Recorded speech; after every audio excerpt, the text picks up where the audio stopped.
Hey, welcome to Growing. We hope you're doing well today. Recently, I was talking to one of my family members, and we were talking about church work and the different things that go along with that. And we began to talking about the difference of a legend and a legacy. If you understand the definition of legend is something that no longer is there. People may remember them, but a legend has already passed away. They're the legend of rock and roll. They're the legend of pop. There's a legend of some type of music. You often hear that in regards to that. But a legacy is something that will continue on even after you are gone. And honestly, there's going to be people, if you leave a legacy, that may never know your name. I want you to think about this.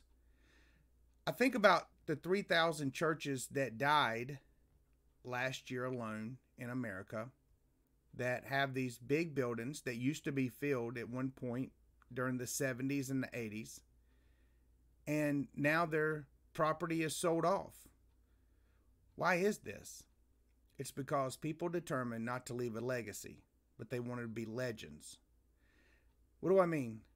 You know, oftentimes we only try to minister to the generation now. And we're trying to just fulfill now.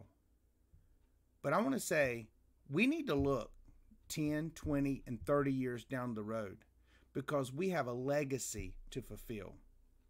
Proverbs chapter 13, verse 22 says, "A good man leaves an inheritance to his children's children."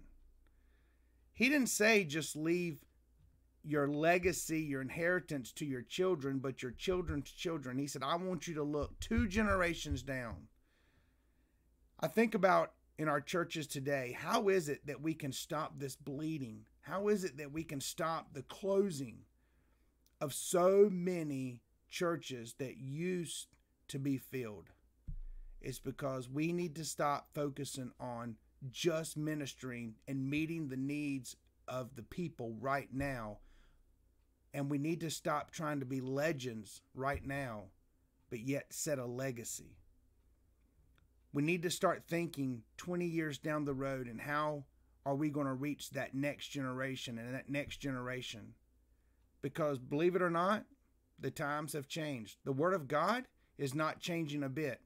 And we're not sacrificing doctrine, and we're not sacrificing our Constitution and our bylaws. We're not sacrificing things that we hold truth.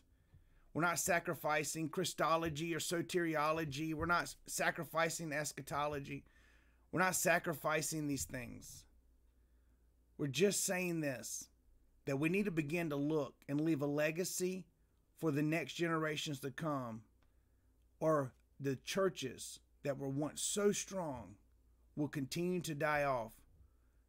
And there will be no Bible teaching church on every corner like you see in America today. We have to stop this bleeding. We have to leave a legacy and not just make ourselves legends, because legends die, but legacies live on forever. Hope you have a good day.